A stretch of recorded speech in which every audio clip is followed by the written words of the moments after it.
Good morning, everybody. We'll just wait for one moment and then we'll get started.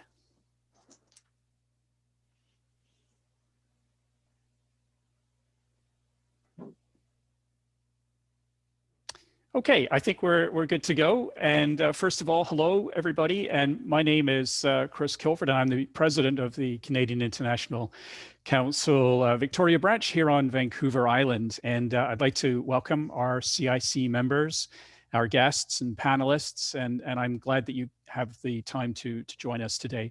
And before we do start, it's important to recognize that CIC Victoria members live, work, and learn on unceded Coast Salish territory, and we give thanks to the Lekwungen people, now known as the Songhees and Esquimalt First Nations, for allowing us to meet on their traditional lands.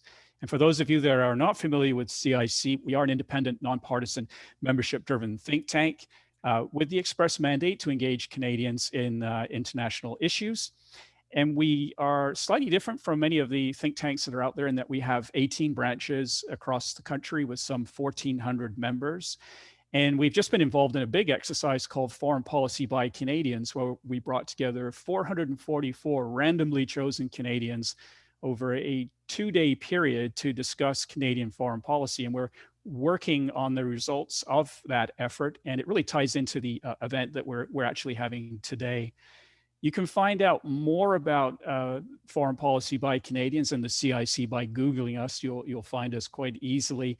And out here on the island, we have a really big branch of just over 400 members. So if you want to join us, I will be sending out an email later today with some information about that. Before I turn over to our moderator today, Dr. David Carman, couple of housekeeping things down below. I'm sure many of you know are familiar with the old Q&A area. That's how we'll be handling questions today for the event. So just type in there and we'll get to as many of the questions as we possibly can. And as also we are recording this event.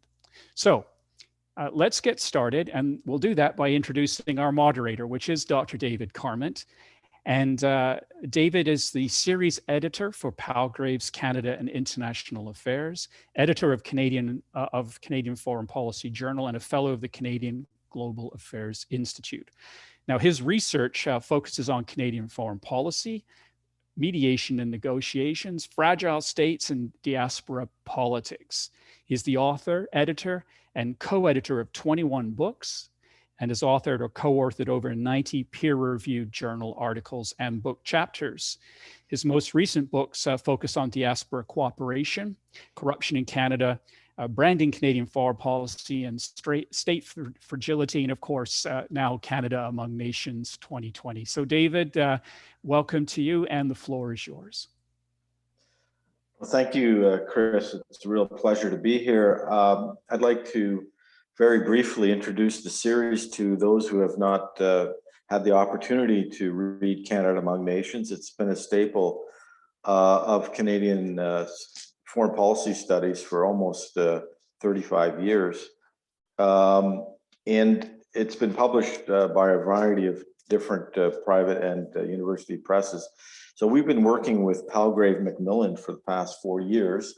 And the volume you're going to hear about today is the fourth in a series of Canada Among Nations, and we're currently working on the 2021 volume, which will focus on key issues related to Canada's engagement with China, the United States, and other great powers. But today we're going to focus on the 2020 version, which was quite frankly published just today. So you're fortunate in being able to access the entire volume in its entirety on the web. Individual chapters can be downloaded via Springer, which is the publisher behind Palgrave Macmillan. Chris will be sharing that information for anyone who wishes to access the volume. If you're institutionally affiliated with the publisher, you have a subscription of some sort, then you can access each of those chapters for free. Canada Among Nations is an effort to evaluate Canada's progress on the world stage, looking back and looking forward. And I'm going to leave it to Richard Nimijean to examine the volume in detail. But this particular volume encompasses a number of different areas of interest to Canada over the last year and a half or so when we started the project, not the least of which is COVID-19, but also the question of how deeply divided Canada is and whether that impacts Canadian foreign policy, and similarly how a divided world is impacting Canadian domestic politics. And Richard will be speaking to those issues in a moment. In addition to Richard, we have Carrie Roberts joining us, and Chris Gilford, who is the president of the Canadian International Council branch in Victoria. Richard is a member of the School of Indigenous and Canadian Studies at Carleton University and a visiting professor in the Department of English and American Studies at Masaryk University. He is my co-editor, and I have to say, a real pleasure working with Richard, always challenging me to think more broadly about the questions of international, especially how domestic politics impacts foreign policy choices. So he and I have been very productive in the last 2 years, and I have to say it's a real pleasure working with Richard. His co-authored books are this volume, but also he's done a book on Rebranding Trudeau, which again was published not by Palgrave, but I think Routledge was the publisher for that one. Carrie Roberts, I've just learned, is the chair of her department. So in addition to that, she's an associate professor of political science in the Department of Economics, Justice and Policy Studies at Mount Royal University in Calgary. And her chapter is on geopolitics and diplomacy in Canadian Arctic relations. Now, this is a very timely topic, of course, because it's something I think the United States is going to focus on over the course of this year. And our third speaker is Chris Gilford, the president of the CIC in Victoria, as I mentioned. And his chapter focuses on Canada's strategic engagement in the Middle East and North Africa. So the process will unfold in the following way. Each speaker will be given an opportunity to summarize their work and their contribution to the volume, and then we'll turn it over to the audience for questions and answers. I will be moderating those questions, and I'm looking forward to the discussion. So without any further delay, I'll turn it over to Richard. Thanks, David. I'd like to thank Chris and CIC Victoria for organizing the event and for hosting us. And I'm going to talk a little bit more about the book and the issues that the book raises. It's been a real pleasure working with David, not only on the book, as he mentioned, we've been working a lot together over the past few years, but the great thing about this book is that for me, working with people like Carrie and Chris, getting to meet them, it's been a real pleasure. And I think you'll see in the book that you get a real comprehensive overview of the theme. So what I want to do is briefly touch upon some key issues that reflect how David and I, as co-editors, approach the volume. And as he alluded to, our interests are complementary in the sense that my outlook reflects my interests as somebody who works really on national identity and the politics of branding Canada, much more so than foreign policy, but our interests really mesh together. And David will add some ideas later. I'm going to miss some stuff and I can't cover everything. And I'll briefly mention some of the chapters in the volume as I speak. Now, as David mentioned, the overarching theme of the volume is that disunity within Canada affects how Canada engages with the turbulent world. The idea was conceived by David in the fall of 2019, when Canada was witness to a variety of domestic pressures. You know, if you can recall protests around land, Indigenous rights, climate change, energy, the environment. And of course, we had the federal election, which produced some really interesting political outcomes in terms of regionalism, the rise of political grievances, especially in Alberta, Saskatchewan, the rise of the Bloc, and of course, the political craziness of the Trump era that was also affecting Canada. And as the public opinion researcher Frank Graves discusses, the Trump sort of phenomenon was quite present in Canada as well. Frank Graves from ECOS has a chapter on populism and authoritarianism in the book. Now, at the same time, Canada, as you know, wasn't overly distinguishing itself on the global stage. This despite Trudeau's declaration that Canada was back. And this was something that was documented in a special issue of Canadian Foreign Policy Journal that I guest edited on the theme of Is Canada Back? And Alex Marland and I, you might know Alex's work on brand politics in Canada. He and I have a chapter in this volume about Trudeau and the politics of rebranding Canada. Trudeau's predilection for brand politics not only hurt his image, but also Canada's brand on the world stage, we argue. It also brought to light how Canada continues to withdraw from engaging with the world. As Andrew Cohen, our Carleton colleague, recently observed in Canadian Foreign Policy Journal, rhetoric reality gaps between stated values and goals on the one hand and actions on the other have become more and more noticeable in the Trudeau era. And this is magnified, of course, by the pandemic, as does the challenge of Canada, trying to figure out Canada's imperial relationships with the United States and China. And that's something that Dwayne Bratt, Kerry's colleague, discusses in his chapter on Canada, China, and the United States. The pandemic has also highlighted issues of persistent socioeconomic inequality, especially in terms of race, ethnicity, Indigenous, reconciliation, and gender, all of which will affect Canada's post-pandemic path. And while we've seen a growing number of calls for foreign policy review, and Chris mentioned some of the work that CIC is doing about thinking about it, as Rebecca Thiessen from the University of Ottawa has a chapter on Canada's feminist foreign policy. And in a presentation on her chapter, one thing that she noted was that many of these calls for a foreign policy review ignore fundamental issues, such as the feminist orientation supposedly informing our foreign policy.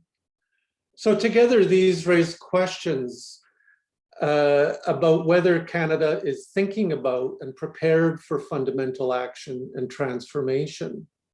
Is Canada prepared for a more dangerous world, which the various chapters in the book highlight, and which David and I also discuss in our conclusion that was co-authored by Sydney Stewart, a graduate student at Carleton. It seems that too often leaders are focused on short-term strategy and politics, which we can see in terms of thinking about the United States and China. But we also don't always think about the goals that we want to achieve and how they might be informed by our values. And Robert Greenhill's group has been working on that in terms of 2020, his global leadership document.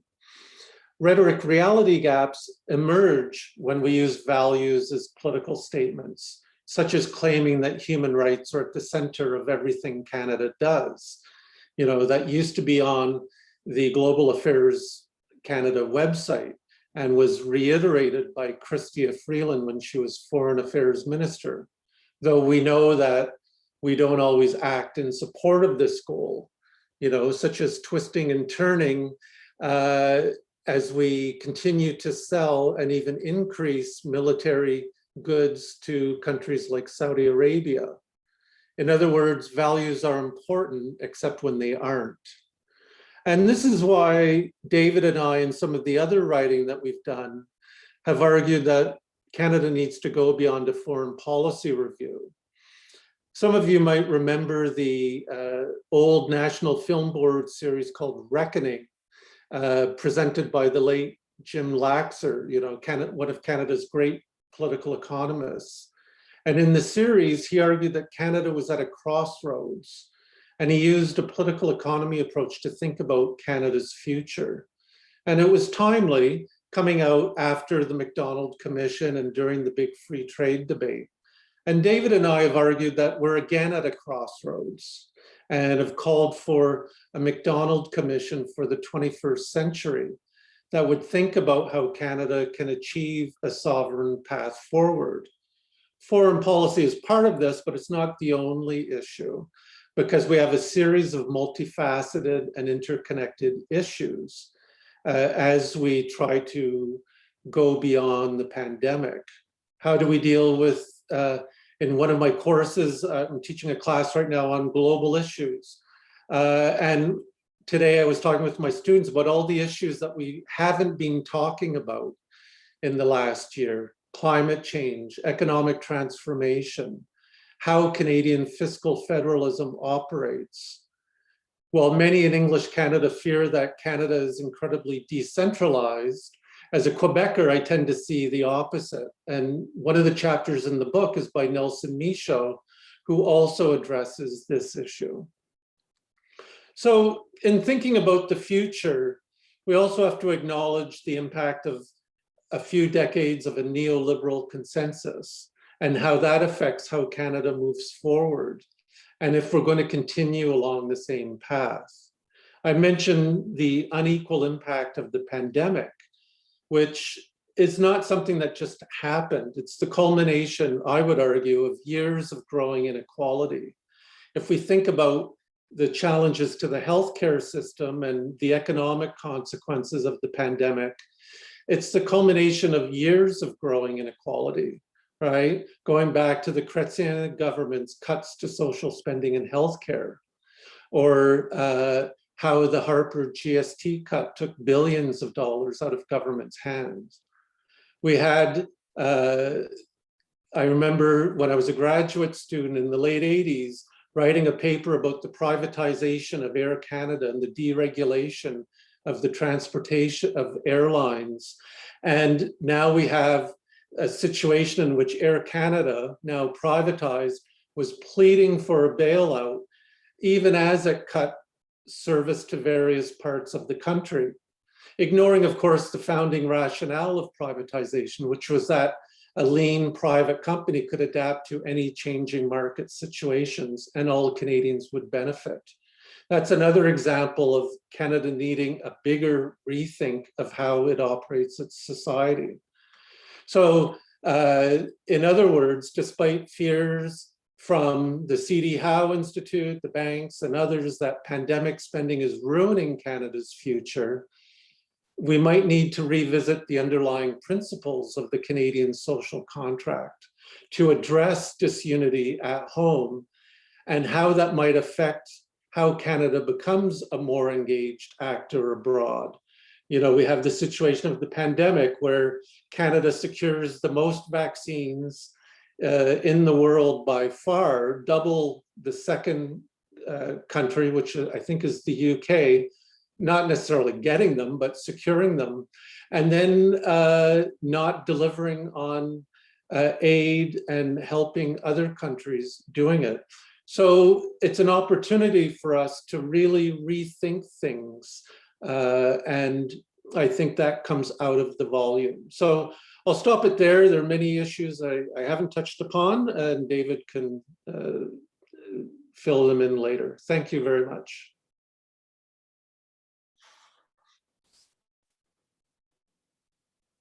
You're on mute, David.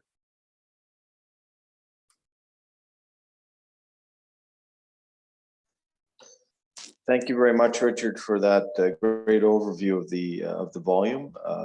Richard contributed to both the introduction and conclusion, which really was an effort to examine how Canada can move forward, being itself divided. It's hard to remember, but before the COVID-19 pandemic hit, we were a deeply divided country, and that was the premise of the volume. And then we had the good fortune of being hit by the pandemic while our authors had to scramble. And in response to that, we're going to hear from Carrie, who is going to speak to an issue extremely important to Canada, but often neglected by politicians. So Carrie, I'll turn it over to you. Great. Thank you very much, David. And thank you to you and Richard and Chris for the invitation today. So I'm delighted to be here. Greetings from Calgary. So as mentioned, my contribution to the volume was on Canada's Arctic relations. And so maybe I'll start by stating the obvious and then unpacking it a bit. The Arctic has changed a lot over the past few years, even within the past few weeks or months, you might say. Some are making the argument that the days of Arctic exceptionalism are over, right? That a region historically immune from global conflict is no longer safe from it. And for Canada in particular, things are really heating up. Speaking of brands, Richard, I mean, the Arctic is Canada's brand in a way. It's key to our identity, indigeneity, our sovereignty. And we've been committed to Arctic cooperation through a host of international agreements. Some of the most well-known, of course, being the Arctic Council, the Ilulissat Declaration. But the world is coming to the Arctic fast, and the great powers, Russia, China, US, are already there and already competing for access and influence there. But you know, the Arctic's not just a place where foreign policy happens, though. It's central to many of the Trudeau government's domestic priorities too. So energy, climate change and the environment, support for Indigenous communities. And as you know, and it's sort of been covered, we don't have national agreement on these issues. There's a lot of interprovincial discord on these. And the Trudeau government has been, you know, trying not to rock the boat there, so to speak, right? Their Arctic and Northern policy framework prioritizes environmental protection and reconciliation, a comprehensive approach to Arctic security and defense through monitoring commercial traffic, tourism, search and rescue. All of these are outlined in that document. As well, we find them in Canada's defense policy as well. So, you know, together these documents prioritize things for the Arctic, like regional joint intelligence and surveillance with our allies, modernizing our northwarding system, expanding our air defense patrols in the Canadian Arctic archipelago, developing a more robust offshore patrol capacity, space-based, ground-based surveillance. And these are important initiatives. But some of this government's more general political promises are at times in direct conflict, and these have implications for the region. Probably the most obvious example is climate change. The government strategies are, shall we say, less robust than they promised, leaving northern communities really wondering about the commitment to environmental protection and reconciliation. So the Arctic is a place where Canada's domestic turmoil plays out. And on the international side of Arctic policy, and this is really the major thrust of my contribution to the book, the Arctic is quickly becoming the backdrop to geopolitical rivalry between the great powers. And Canada is going to have to navigate this. We're already trying to navigate it. I'm not sure how well we're doing. We can chat about that later. So I'm going to just try to sort of sketch out in brief the challenge that the great powers pose for Canada in this region. I'll start with the US. Things were tough under Trump. You know, we had the reversal of the ban on Arctic offshore leases for oil and gas exploration, overturning the drilling bans in the Arctic Ocean. Then we had Mike Pompeo in the Arctic Council saying the Northwest Passage was an international waterway, and Richard Spencer helpfully threatening to send in US warships to assert that position. And while the tone is a lot better under Biden, that can't be overstated. The US hasn't changed its position on the Northwest Passage, which has long been the most, probably the key point of tension between us there. But we have far more shared interests. So the 2016 joint statement on environment, climate change, and Arctic leadership prioritized environmental security and conservation, sustainable energy, including Indigenous communities in the climate change strategy conversation. This all fits with Trudeau's agenda to reorganize Arctic priorities a bit and away from Harper's sort of more hard security focus, right, towards some of the so-called softer stuff, you know, the cultural and environmental priorities. With Trump gone, of course, the US becomes easier to work with, but as David pointed out, the US is starting to finally appreciate the geostrategic importance of this region, and now they're playing catch up to Russia and China. To Putin's consternation, of course, this was just in the news recently, the US is now building facilities on Norwegian airfields. So from the Russian perspective, that's dangerously close to their border and they are not happy about it. And with NATO taking on a more robust role in regional defense in the Arctic, Canada has some decisions to make about how we navigate this. Harper was always, you might remember, pretty reluctant to have NATO too involved in the Arctic, but that may no longer be possible, especially considering the tenor of relations with Russia right now, and then now this elevated American interest there. And that brings us to Russia, which is of course the major player in the region. With Russia, our main area of disagreement is, I think probably viewers are well aware, the overlapping claims regarding the extensions of our continental shelves. And any resolution through proper channels is a long way away, years and years away. But both countries are committed to this process, and that is important to note. Neither Canada or Russia has shown any indication of looking to go beyond the parameters of the international agreement there. And that's important, so I'm going to return to that track record of cooperation in just a minute. But of course, general relations with Russia have never been poorer. And this has fueled existing fears of Russian militarization in the Arctic. You might recall last year, their military exercises in their Arctic archipelago. This past April, just over a month ago, we saw satellite images of even greater Russian military buildup there. But NATO allies are doing this too. And so this fuels this narrative of the militarization, possibly the weaponization of the Arctic. And this is what causes many to sort of, herald this end of exceptionalism in the Arctic narrative. And I think some perspective is important here. Like Canada, Russia's security posture in the region reflects its vulnerability there. It has the longest Arctic coastline, the largest Arctic population, derives about 11% of its GDP from the Arctic zone. So the Arctic is key to Russia's economic security. And the Russians have been pretty transparent about their interests there. They're worried about increased navigation. They're also worried about China up there. They need search and rescue and emergency response. They want to prevent smuggling. They want to monitor naval and air traffic. These are many of the same concerns Canada has. And these require a robust naval capacity, which is what Russia has prioritized. But there's a view, and it dare I say, it seems to be a growing view, that Canada should perceive Russia's activities there as inherently aggressive. Our current government seems to be reluctant to cooperate with Russia for all sorts of reasons. I go into them a bit in the book. I won't spend time on that today. But my fear is that we may come to take a narrower view of the region in strictly defense and security terms again. And I think this could jeopardize Canada's ability to do all of the things that I've already listed. We can't turn a blind eye to the opportunity to cooperate on things because we're uncomfortable with the optics of cooperating with Putin. Because China will, they are, right? China sees themselves as a near Arctic player. There's infrastructure development opportunity for the Chinese. There's commercial shipping.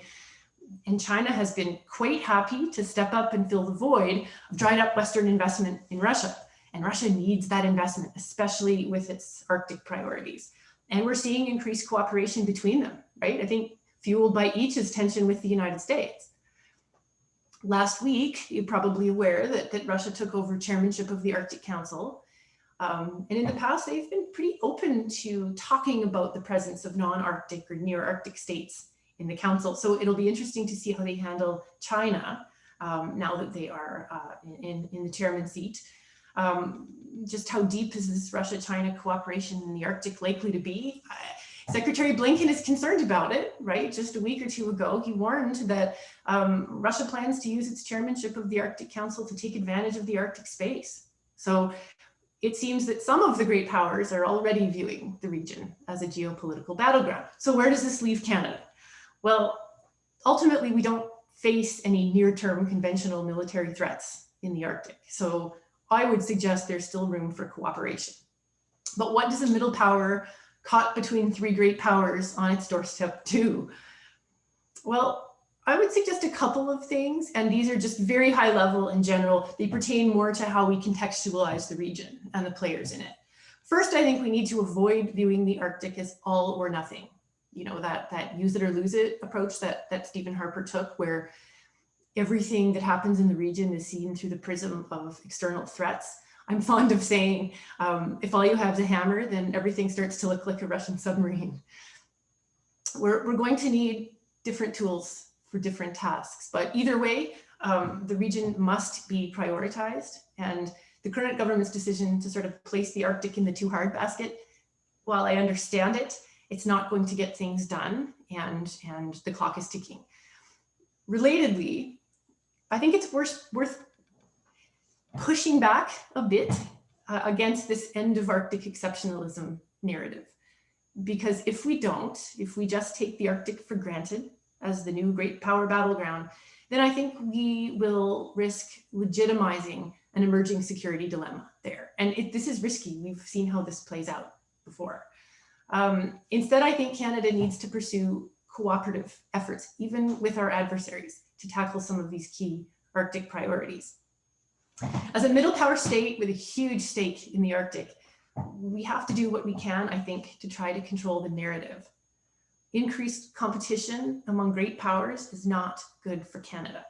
To my mind, Canada should be leading the calls for better collaborative tools to reassure, to avoid misperception, to enable better communication among Arctic interested states. Because there's another alternative, right? Instead of allowing the security dilemma to play out, there's an opportunity to reinforce order in the region, I think. And I think Canada can still influence this. We have some credibility here, you know, talking about Canada's brand. We should be looking to drive this agenda. We have a number of cooperative measures already in place, but maybe it's time to think about renewing our vows in a way. You know, last week's Reykjavik Declaration, which was adopted on the 25th anniversary of the Arctic Council, this is a good start. This declaration, however, only included the 8 Arctic states and 6 participating organizations. It didn't address, to any great degree, non-Arctic states or near Arctic states, but it did reaffirm important priorities, especially Canada's priorities, right? It reaffirmed the importance of cooperation and responsible governance, transparency in economic activities, and not surprisingly, tremendous focus on people and communities, environmental stewardship, protecting marine life, and addressing climate change. So this is good. This reaffirms the areas in which there's already a strong record of cooperation. But of course, the Arctic Council was never meant to be a security organization. And some of the greatest challenges in the region are security issues, some soft, some hard. In fact, you know, immediately taking over chairmanship of the Arctic Council, Russia's foreign minister, Sergei Lavrov, called for military meetings between Arctic states, you know, saying this could be an important step toward de-escalation. Now, of course, this is met with skepticism, and I understand where this comes from, but this is an indication that there is work to do on the security cooperation side. As Alana Wilson-Rowe reminds us, and I think this is a really important reminder, diplomacy is not normally something that happens among friends, right? It happens when there's a problem to solve. You need diplomacy most when you have tension. So Canada should not be ruling out diplomacy with Russia and China, as hard as it is. You know, I think it's time to ramp this up, and I think we need it now more than ever. So I'll end with saying, you know, I think Canada needs to find a way to both work cooperatively with Russia where we can, still resist its aggressive activities in other places. I don't think it's all or nothing.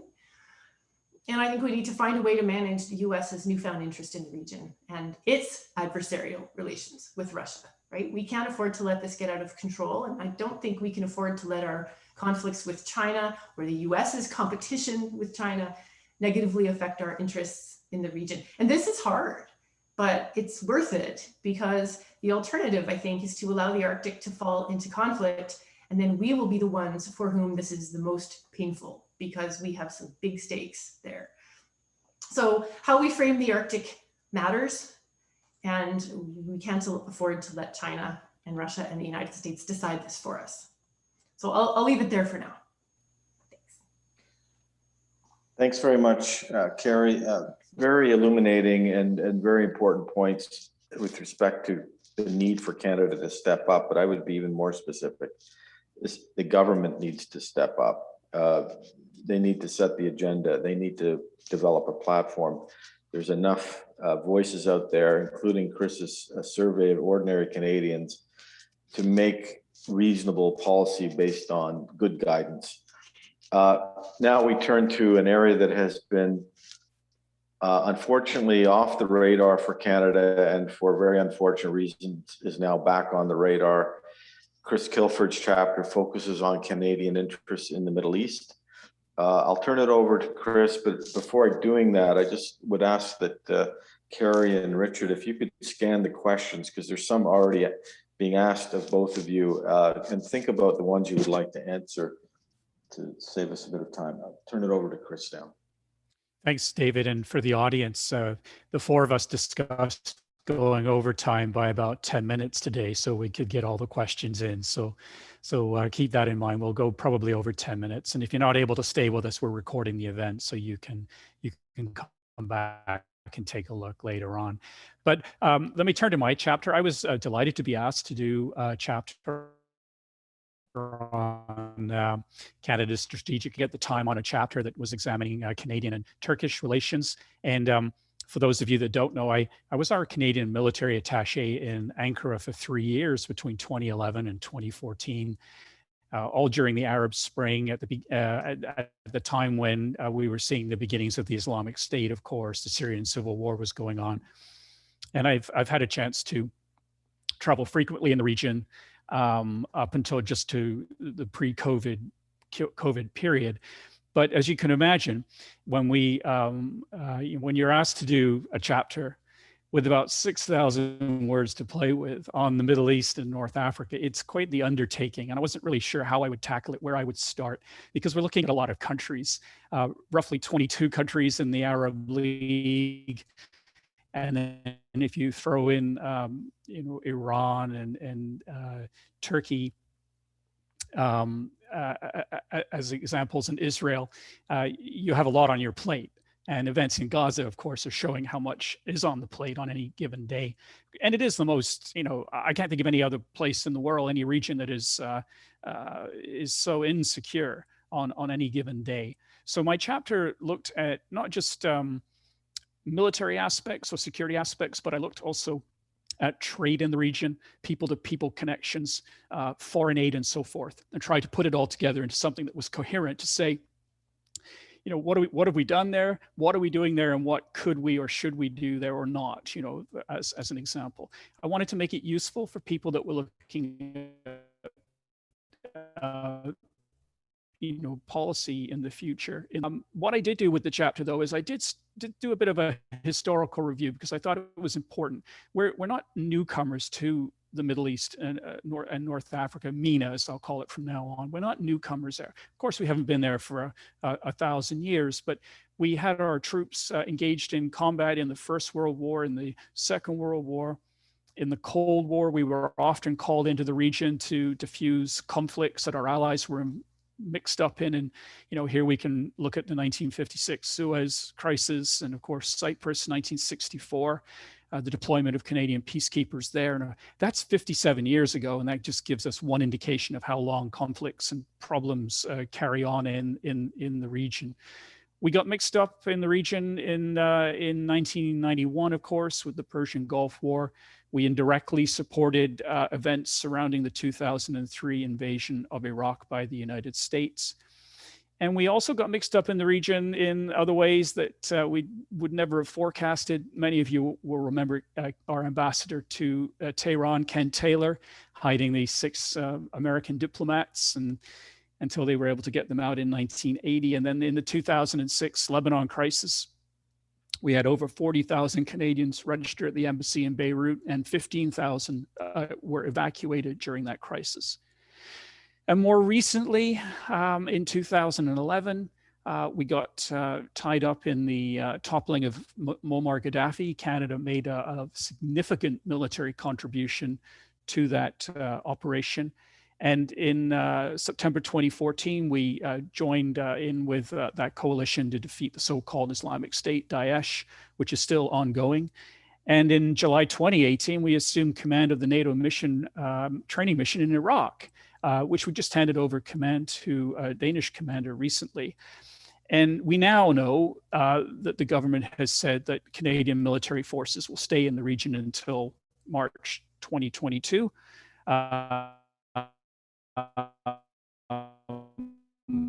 But I suspect that will just be one particular date that passes, and will be there much longer. If you, on any given day, the North African military personnel deployed on sorts of mission and tasks. Now, when we look at the region, diplomatic relations with many of the countries there for a very, very long period of time, starting with Turkey in the 1940s, and then most of the other countries in the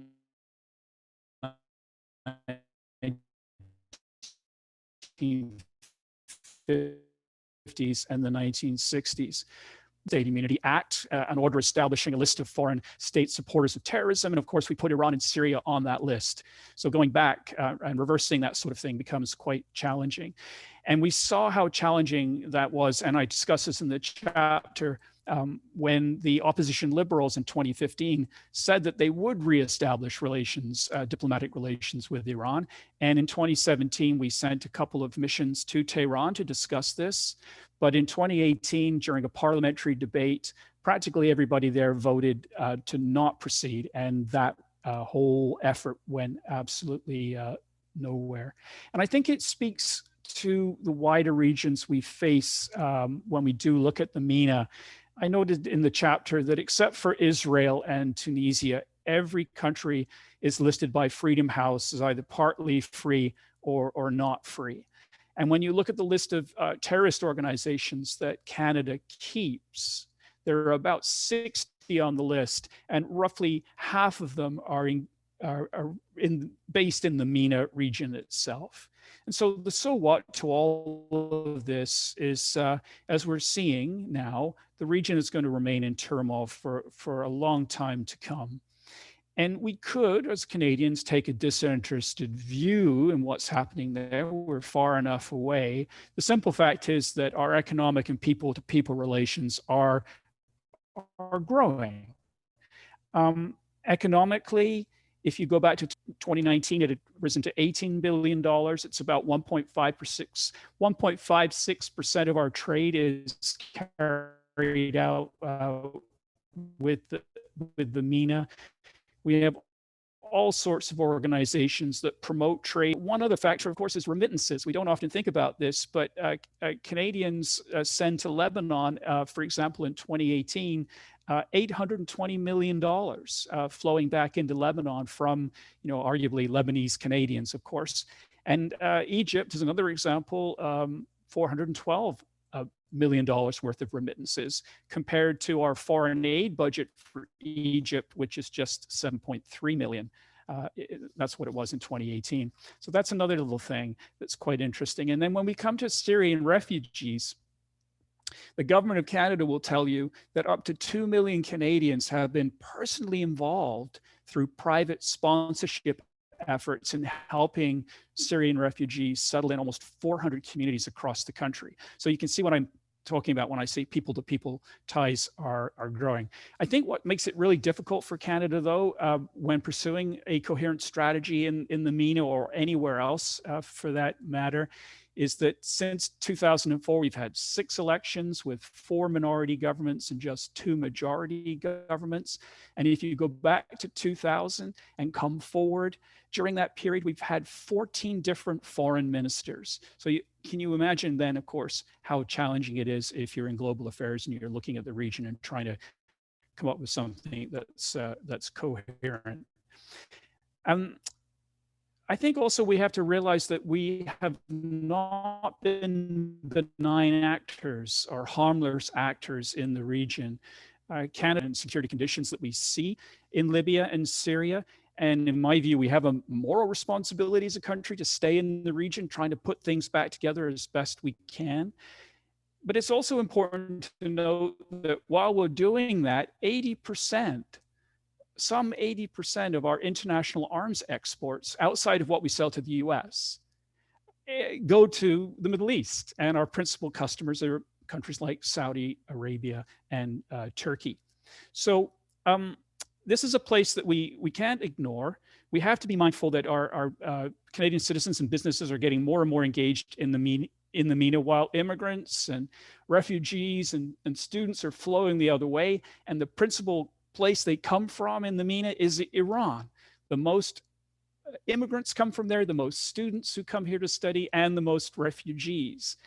And more recently, we've seen our country granting political refugee status to Turkey, our NATO ally, to many citizens coming from Turkey.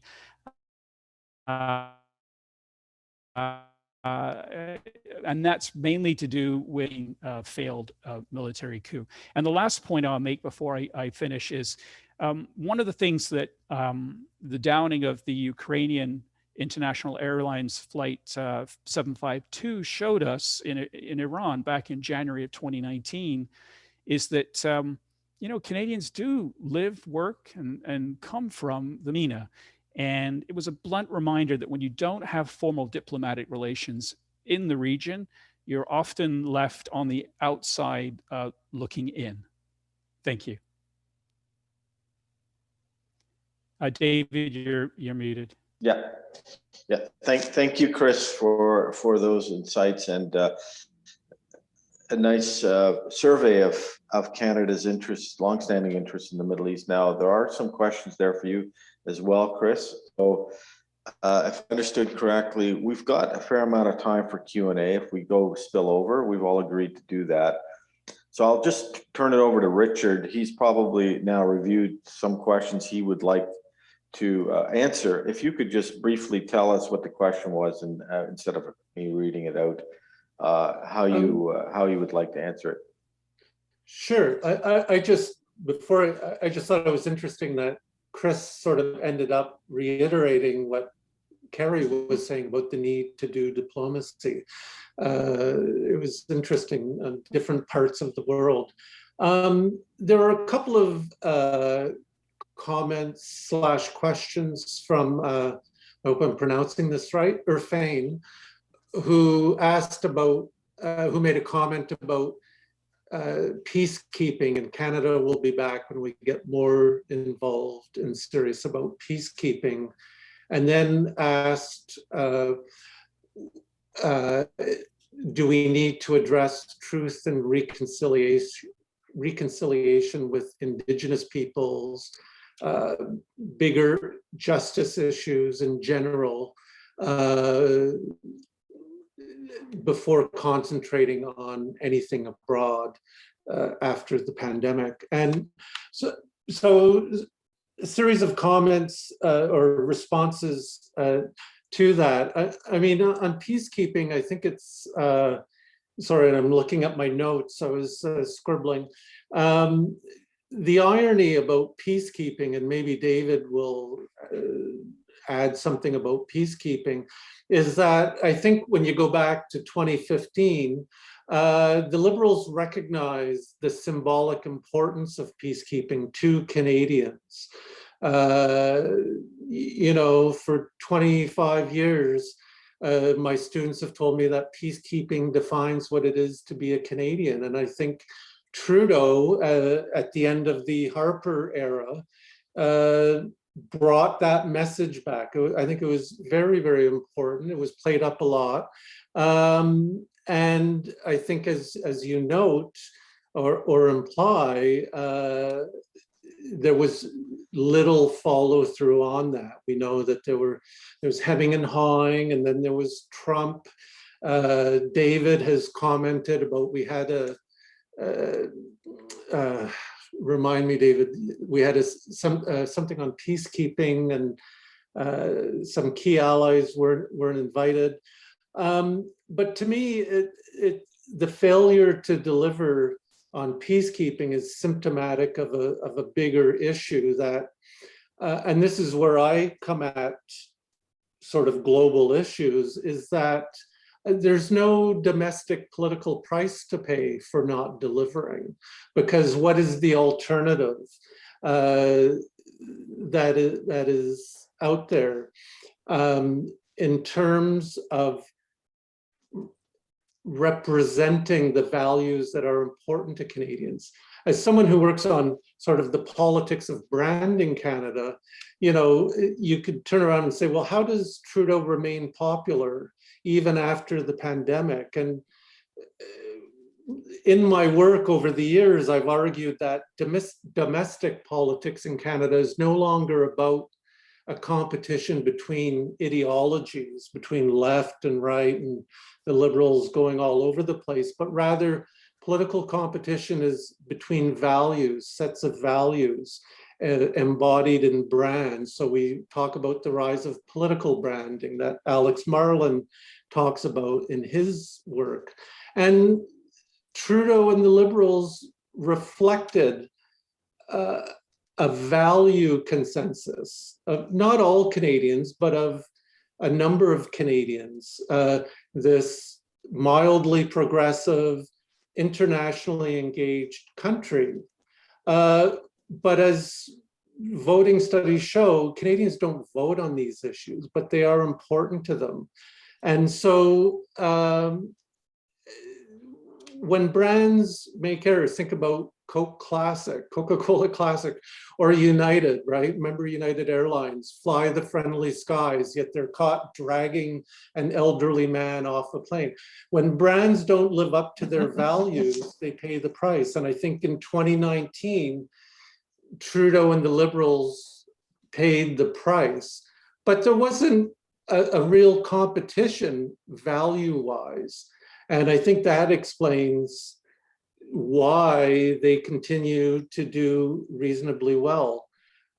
Briefly on reconciliation, I mean, I think there's a connection to global issues. It's not an either or between the domestic and the international. Maybe Carrie can add on to this. You know, if we think about sovereignty and the land and reconciliation, well, that's connected to issues like energy and the environment, climate change, the Arctic.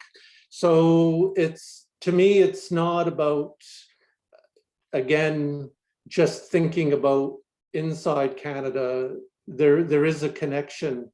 But what's interesting, the last point, is that on all the big issues that are important to Canadians, on reconciliation, on refugees, on race and diversity, on peacekeeping, the promised rhetoric is far greater than the follow through. And you know, and people like Andrew Cohen have written about this, and many, many others in the foreign policy world. So I'll stop there. Thank you for your comments and questions.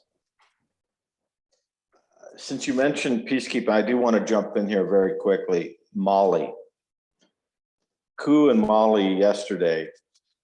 Canada contributed to peacekeeping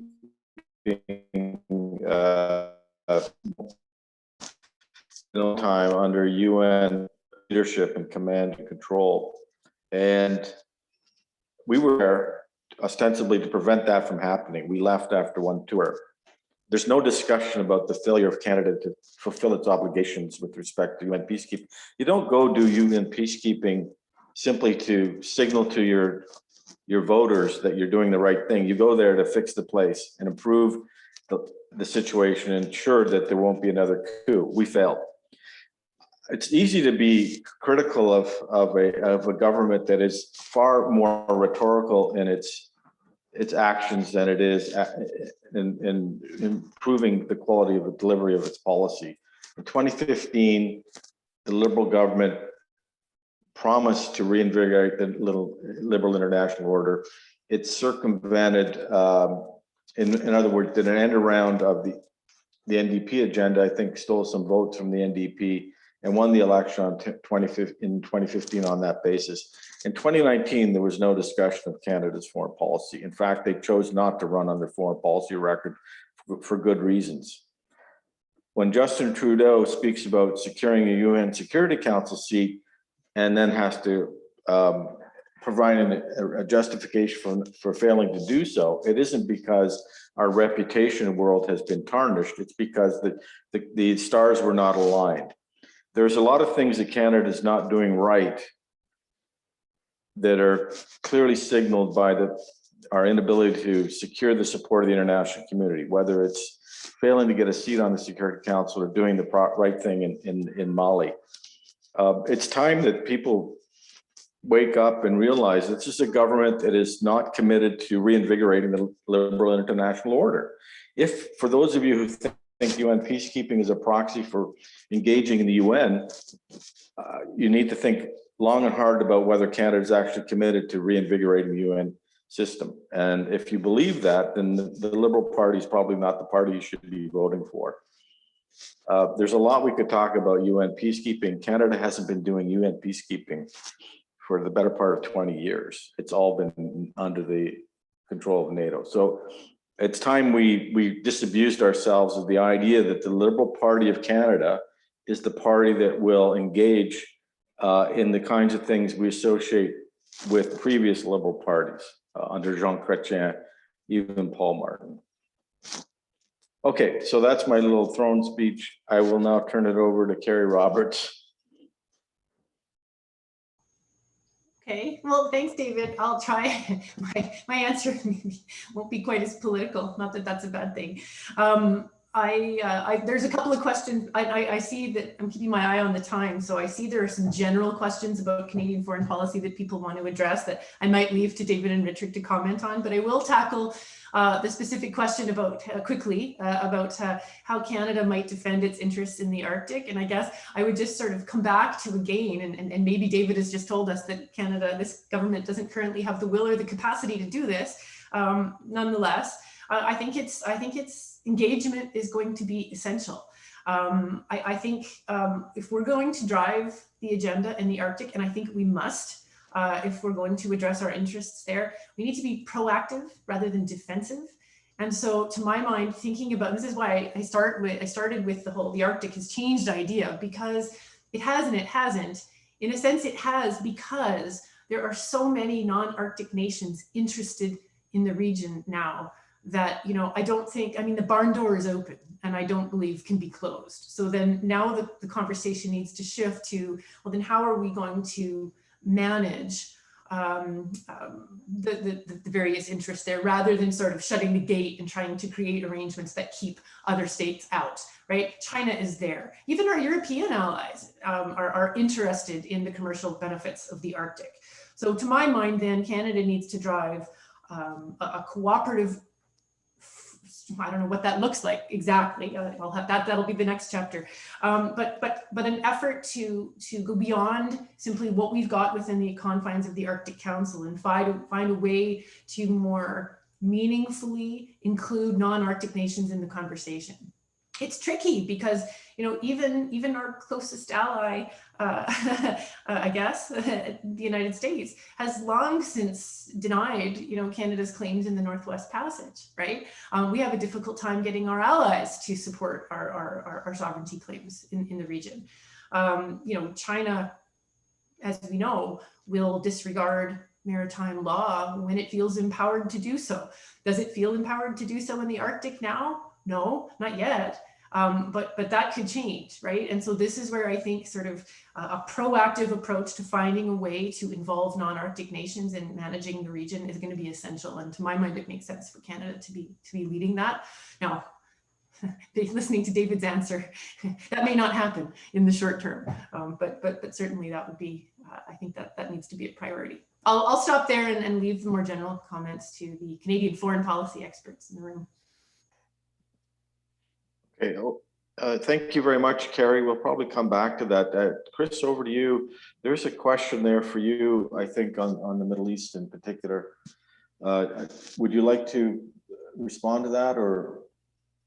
Yeah, absolutely. And sorry, yeah, folks, for some of the technical issues I had with my signal strength this morning, which anyway, sorry about that.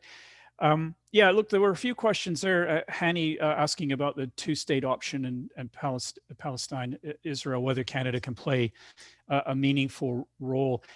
I don't think so. We can make the required statements, but I don't think we have that much influence or cards to play, and we have to be really, really careful. For example, we sell weapons to Saudi Arabia, and Saudi Arabia has a dismal human rights record. We also sell weapons to Turkey, and we recently put an arms embargo on Turkey.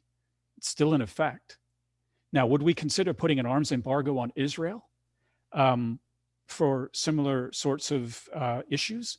I don't think so. We tread incredibly lightly around the Palestinian-Israeli conflict, and I think for good reason. It's just beyond us, I think, although we do our best to try to calm things down and provide humanitarian assistance. And this ties into one of the questions about the people-to-people side, because I mentioned remittances and foreign aid and how much money actually does outflow from Canada into the region just by the people that are here. And I think this is really important. It's not new, but it's going to get to be a bigger and bigger matter for governments to consider in the future. We saw this, and if I come back to Turkey again, Turkey was supplying drones to Azerbaijan. And the Armenian diaspora in our country put a lot of pressure on the government to expand the arms embargo to prevent the sale of the Westcam targeting pods that are absolutely instrumental to the effectiveness of the Bayraktar drones that were being used by Azerbaijan.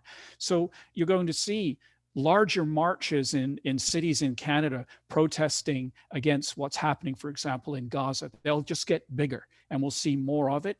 And it'll be very difficult, I think, for the government of Canada to handle all of these things that will come up. And I think this speaks to the need for diplomatic representation around the world. It's pretty clear to me through foreign policy by Canadians, this effort that we've undertaken, that many Canadians just don't understand what our embassies are doing in the world. What kind of roles do they play? And this is so important for us in the future. Having the people out on the ground that can get a grip on things for us and arguably keep us out of trouble. And then when we do come in to help, we do the right thing and we don't cause more difficulties for the people that are there.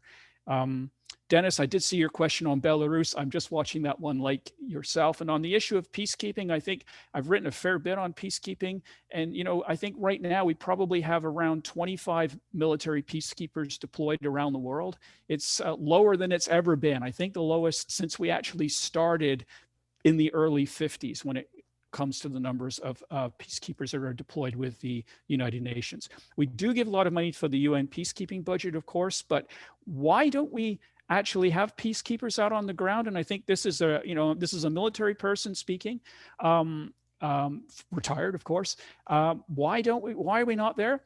Because arguably it is far safer to sit in Latvia facing the Russians than it is to have your people in Africa right now, where if you look at the numbers of UN peacekeepers that are killed yearly, it's quite significant. And that's why our government, I think, is choosing to avoid getting into these situations. Thank you. Okay, thank you, Chris. We have a few minutes left. There's a question here, I think that could be for anyone. Ellen Godfrey's asked a question.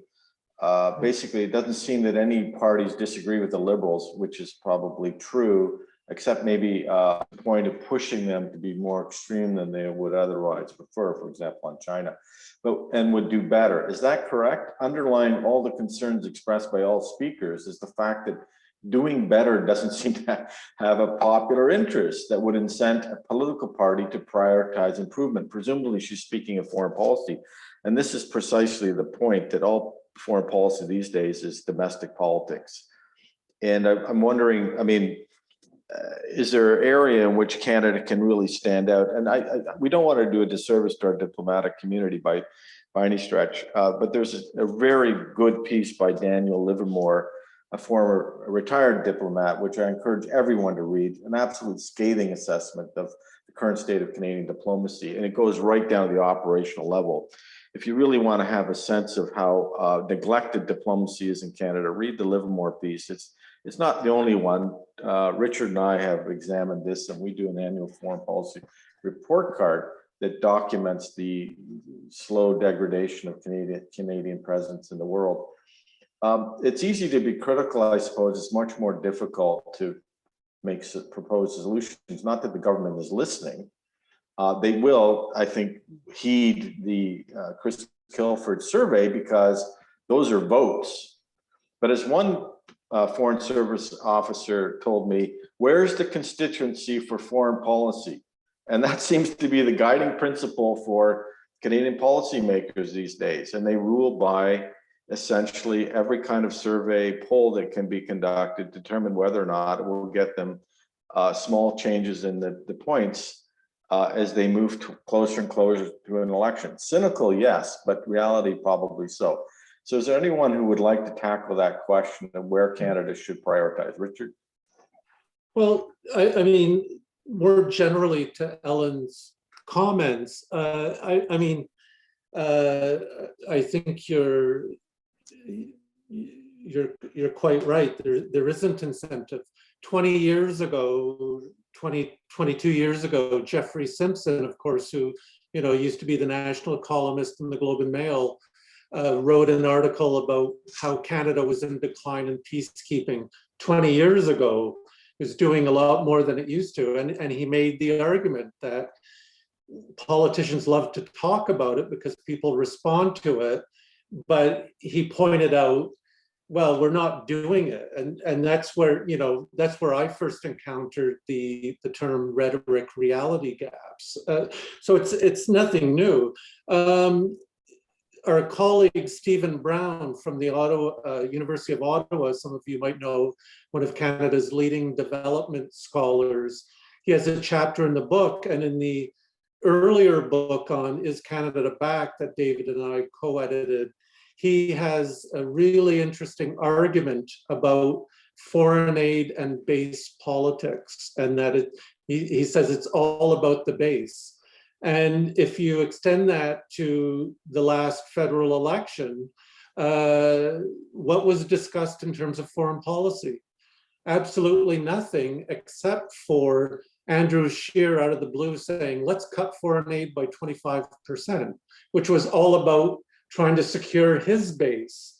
And the Trudeau Liberals, Brown argues, didn't respond. And now we have Aaron O'Toole, who's trying to walk that fine line between, well, we're not going to cut 25%, but he doesn't want to totally separate from the base that is sort of more hard line. So I think you're right, Ellen. There is an incentive in the current system to do more. That's why, at least for me, the idea of a bigger think about what Canada wishes to do, not just in terms of foreign policy, but as a country, how do we want to engage with ourselves on issues like reconciliation, as well as economic transformation and global engagement? You go back to the 80s, and the MacDonald Commission was a great opportunity for Canadians from all perspectives to really think things through. And I think we really need that again. Just to wrap it up, of course, the flip side of this, which requires another meeting like this, is to examine the consequences of not being proactive, or at least engaging in a frank assessment. As all three contributors have highlighted, there are consequences to playing the domestic politics card. Reality will catch up to Canada, whether it's loss of competition, productivity, or simply loss of influence and exposure to the world. Canada is not the country that you knew when you were growing up in the 60s and 70s. So we need now to look at the other side of the equation, which is impact of doing nothing, or impact of pandering to a domestic audience. There are consequences, there are costs. Canada will be affected, there's no question. These are some of the things we've explored in the volume. I encourage you to pick it up.